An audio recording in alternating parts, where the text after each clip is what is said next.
surveille un homme du nom de Joseph, membre du conseil, homme bon et juste. Il n'avait donné son accord ni à leur dessein, ni à leur acte. Il est originaire d'Arimathée. C'est une ville juive. Il attendait le règne de Dieu. Cet homme alla trouver Pilate et demanda le corps de Jésus. Il les descendit de la croix, l'enveloppa de l'écaille, il les déposa dans une tombe taillée dans les rocs où personne encore n'avait été mis. C'était les jours de préparation et le sabbat approchant.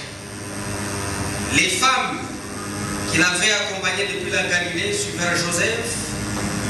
Elles regardèrent les tombeaux et comment son corps avait été placé. Puis elles se retournèrent et partirent, préparèrent aromates et parfums. Durant le sabbat, elles observèrent les réponses selon les commandements. Le premier jour de la semaine, de grand matin, elles vinrent à la tombe, apportant les aromates qu'elles avaient préparés. Elles trouvèrent la pierre roulée, livrée aux mains des hommes pécheurs, qu'il soit crucifié et que le troisième jour il ressuscite. Alors, elles se rappelèrent ces paroles, elles revèrent du tombeau et rapportèrent tout cela aux 11 et à tous les autres. C'était Marie de Magdala, Jeanne et Marie de Jacques, leurs autres compagnes. Les disaient aussi aux apôtres. Aux yeux de ceux-ci, ces paroles semblèrent être de rire, et ils ne croyèrent pas ces femmes. Pierre, cependant, partit et courut au tombeau. En se penchant, il ne vit que les bandelettes et il s'en alla de son côté en s'étonnant de ce qui était arrivé, parole du Seigneur. Nous allons prendre place.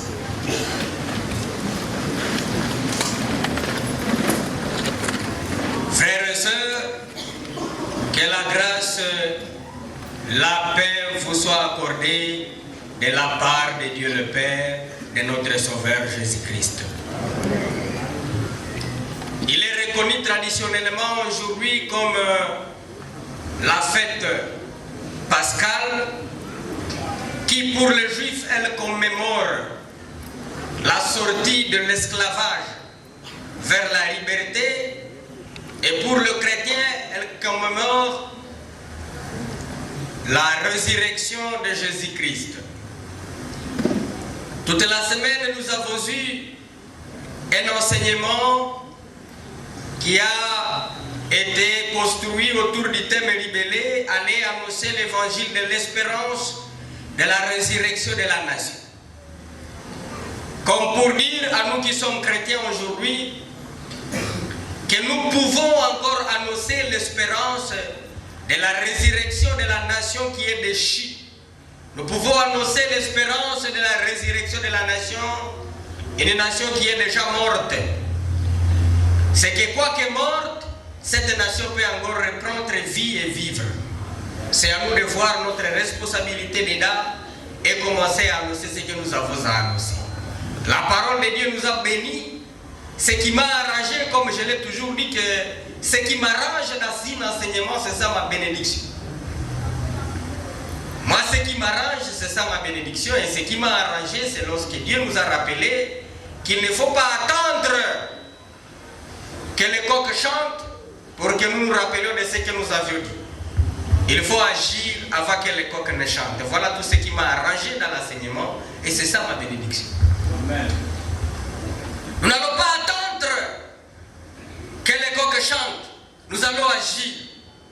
Et nous n'échouerons jamais, puisque l'échec n'est pas dans le catalogue de Dieu, dans le dictionnaire de Dieu, il n'y a pas d'échec.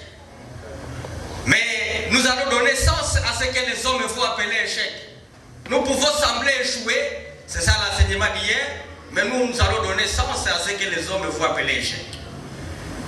Nous allons donner sens, puisque même lorsque le samedi, il n'y a rien qui se dit, alors que le samedi saint, Christ est en train de sommeiller dans la chair, il veut que nous sachions donner sens à ce qui nous arrive pour ne pas être traumatisés et mourir avant le temps.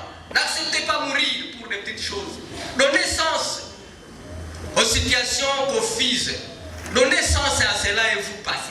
Et le sens que vous avez à donner à des situations difficiles, que ce soit un sens construit sur base de ce qui est dit, ce qui est écrit. Aujourd'hui, comme il nous faut interroger Dieu sur le sens de notre thématique, nous allons postuler l'urgence d'un agir pour affermir l'espérance de la résurrection. Aujourd'hui, nous voulons écouter dire qu'il est urgent d'agir pour affermir l'espérance de la résurrection. Il est urgent d'agir pour postuler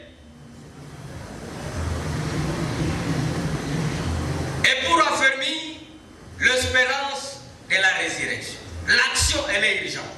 Alors, nous venons de lire la Bible et la Bible nous a parlé des femmes.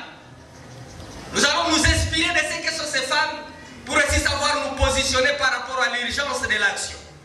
Mais alors, la thématique comme construit, allait annoncer l'évangile de l'espérance, de la résurrection de la nation. C'est une thématique qui est construite par un présent de l'indicatif qui a pourtant une force impérative. Lorsqu'on dit aller, quelqu'un peut penser que c'est l'impératif, mais non, ce n'est pas l'impératif. Non, il n'y a pas d'impératif là. C'est d'abord le présent de l'indicatif. C'est le présent de l'indicatif. Mais il y a une force impérative.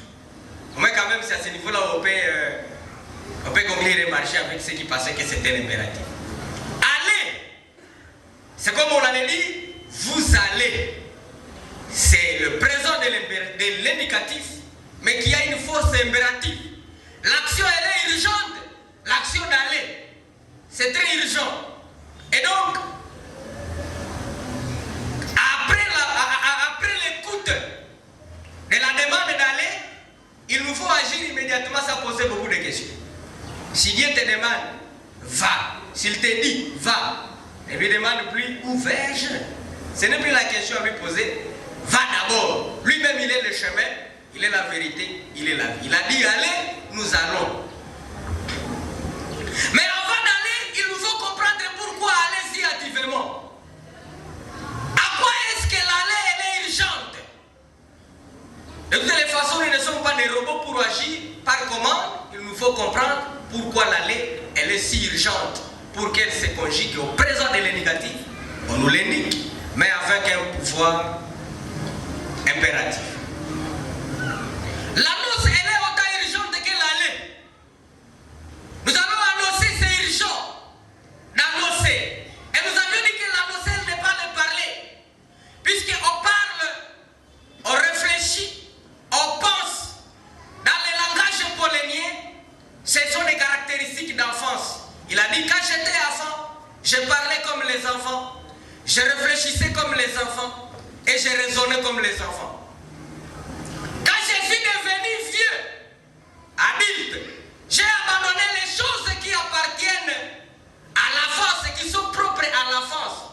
Les enfants pensent, les enfants réfléchissent et les enfants parlent. Mais les adultes agissent. Devenu adulte, j'ai abandonné les choses qui sont propres je pense. J'ai à dire, il faut abandonner. Ce sont les enfants qui parlent. Ce sont les enfants qui pensent. Si vous continuez encore à penser, bon, on va savoir que vous êtes encore dans cette phase. Ce n'est pas un péché d'être enfant, mais quand on devient mature, on abandonne les choses qui sont propres aux enfants. Lisez la Bible. La Bible n'a pas donné de précision. Elle n'a pas donné une manière de grand de parler. Elle n'a pas donné une manière de grand de réfléchir, moi encore de raisonner. Ce sont les enfants qui réfléchissent, qui raisonnent, qui parlent. Mais les grands agissent. Devant un défi, on agit. Et c'est urgent d'agir. Ceux qui sont matures, quand vous les lisez dans la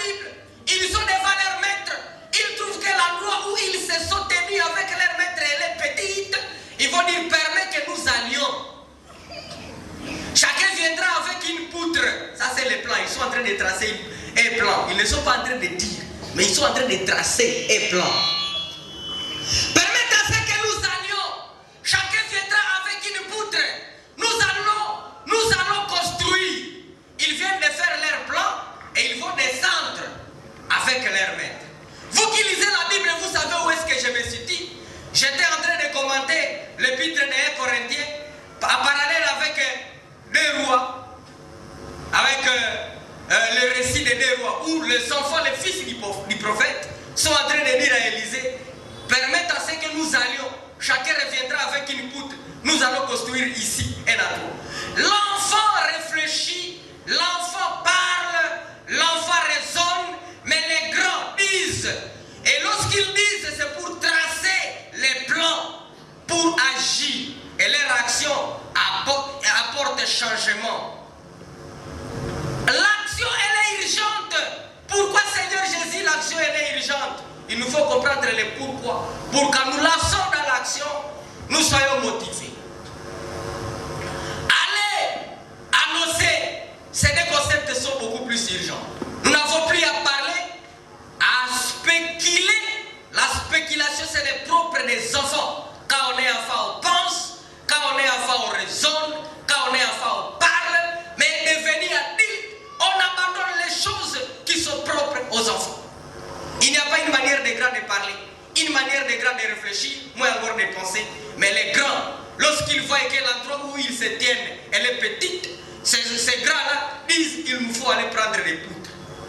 Il nous faut construire, ils tracent les plans.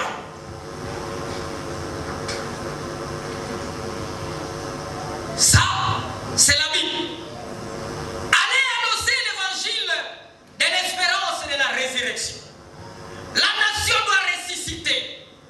L'évangile à Kisangani doit ressusciter. Nous n'allons pas le dire, nous allons agir. Et cela advienne que pourra. Il faut que je le dise comme ça pour qu'on comprenne. Et cela advienne que pourra. Et nous allons agir. Avec ou sans moyen, nous allons agir. Parce que les grands ne parlent pas, mais les grands agissent. Nous devons prouver la maturité par les actions. Il y a des femmes qui suivaient Jésus depuis Galilée. Et ces femmes-là, ils ont vu Jésus mourir. Et la Bible nous retrace la manière dont Jésus devrait être enseveli. C'est que les femmes étaient présentes lorsque on faisait descendre le corps de Jésus de la croix pour mettre le corps de Jésus dans sa tombe. Alors que les femmes étaient présentes à la cérémonie de la mise en terre du corps de Jésus, les femmes se sont dit par exemple dans le cœur que nous n'allons rien faire parce que celui qui vient descendre le corps de Jésus c'est riche. La Bible a dit que celui qui a fait descendre le corps de Jésus de la croix, c'est quelqu'un d'Arimathée. Il fait partie des riches selon l'évangile de Marc. L'évangile de Marc a dit que cet homme-là était riche, il avait beaucoup d'argent.